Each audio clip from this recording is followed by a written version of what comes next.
Hello, welcome back to Sacred Vapes, the channel that aims to bring you the views and experiences of products on the market today, brought to you by an average vapor.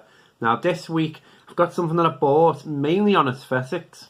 And when I seen it released, absolutely loved the look of it. So about a month ago, I picked one up and I've been trying it out over the past week. And interesting experience, if I'm being honest. It's this, the Tesla Punk 86 watt mod. Now Tesla Punk have been out for a year or two. They've mainly bring out these steampunk style designs, and without exception, they're keeping that up with this, with the cog steampunk style. I mean the brass metal. So interesting release this, the fact that they've gone from a dual device to a single. But before we get into all that, let's give her a vape.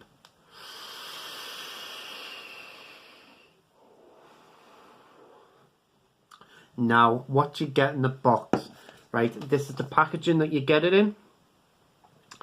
A nice, simple design. You get the scratch code at the back, contents, and everything else. And a website. Just get the box open. Now, what you have here, you have your mod. Obviously, I've got mine there. And you get USB cable in a box, and a user manual. Get that out there, and finally you get a battery indicator card. So not too much in the box, but you don't really need that much with something like this. It's a single 18650 device. It holds, I'd say, 26mm on the top, and that's a 25mm tank. It's brass. I'm assuming it's made out of brass. I mean, it certainly looks it. Weighs a little bit as well. Yeah, front fire button. You get back, couldn't find it in design then, your back USB port, and then battery cap, which you screw out, kind of like a mech mod. And then there's your battery indicator, and just to show you, you probably can't see that. Let's try this. There we go. So there's your plus indicator.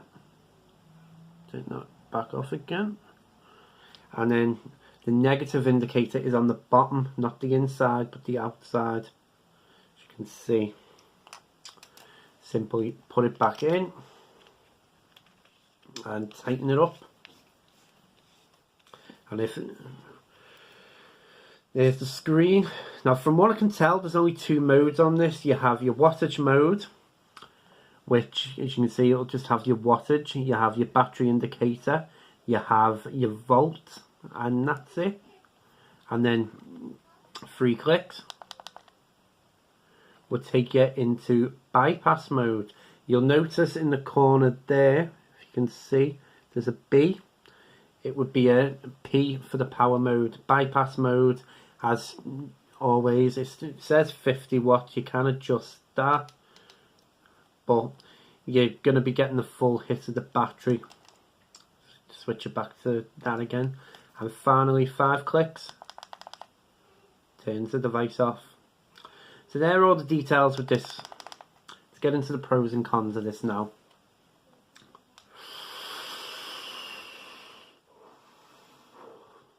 Now the first pro for me is going to be that design, and just to show you all the way around. You know, I absolutely love it. I said before, I think it's fantastic. It's brass, feels heavy. You know, I won't sugarcoat that. It is a heavy device, but you know, that's exactly what I was looking for from this. Something nice and solid and heavy. Next pro for me is going to be the battery life. Battery life is pretty average, about 3.5 hours usage for someone like me. I'm using 25R batteries. If you've got a better single 18650, or you're going to be using a lower wattage, I mean, I've used this at 75 to 80, so if you're going to be using a little less of wattage, then you're going to get more life out of that.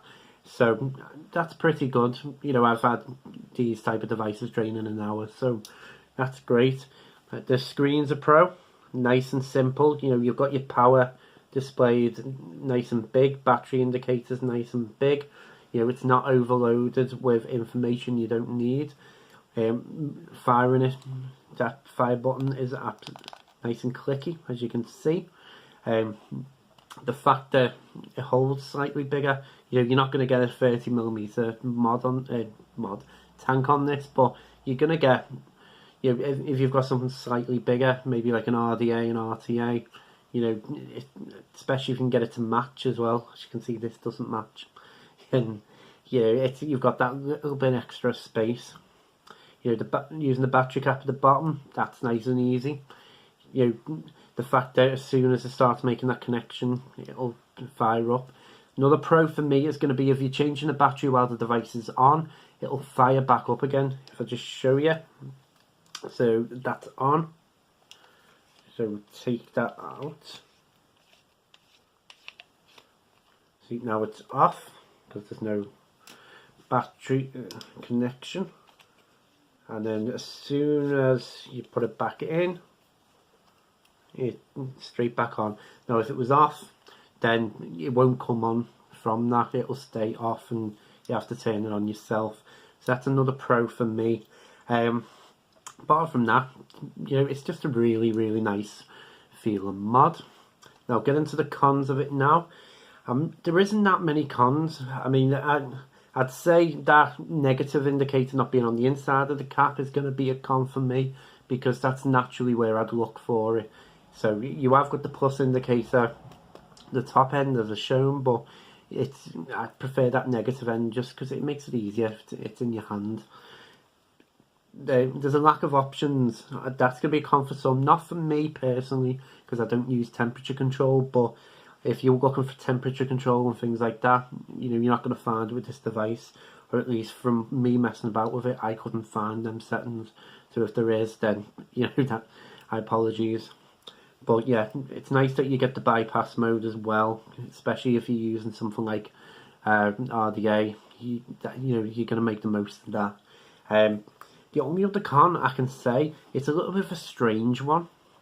Basically, where you have your power mode and your bypass mode, they both do the same thing, or at least the bypass mode obviously is going to alter massively as the battery drains. But what I've noticed, even in power mode, it's still draining the battery, in the sense that you start getting less of a hit. You know, unfortunately I haven't got a lower battery to hand, but to demonstrate that, but with this, where you get the nice big hit now because the battery is full.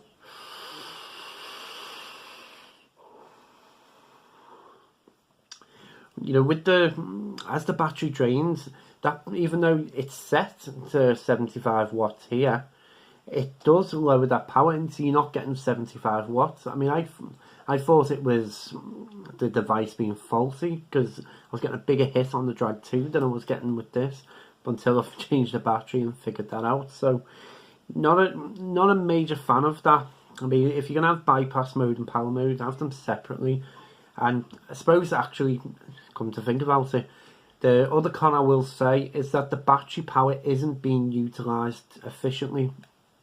Because when I put the batteries on charge, after I went through a couple of them, they both were showing up as 25% capacity on my charger. So it's not completely draining the battery when it's doing this, but the hit, especially if you're vaping at 75 watts with it, you know, the hit of it is going to be a lot less than really what your coil's going to be wanting. You know, if you're going to be vaping at a lower wattage, then great. You know, that's, you know, you're not going to notice that drop, so you probably get a bit more out of the battery. But apart from that, nothing else to really criticise it on. So we'll get into the overall now.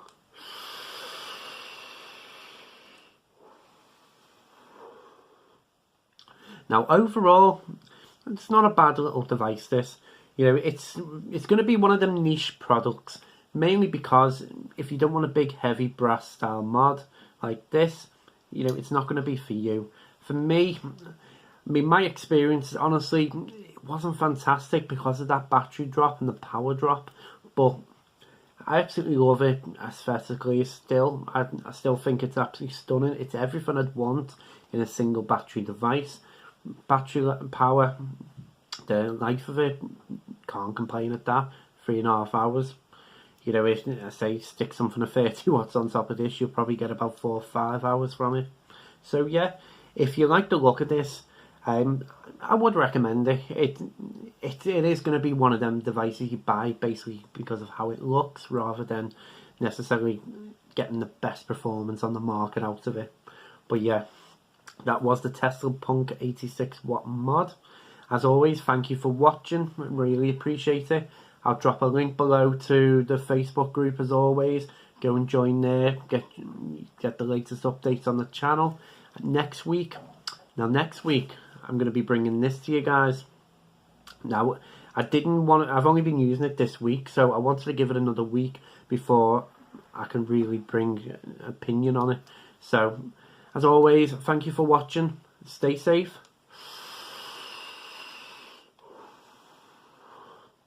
And keep vaping.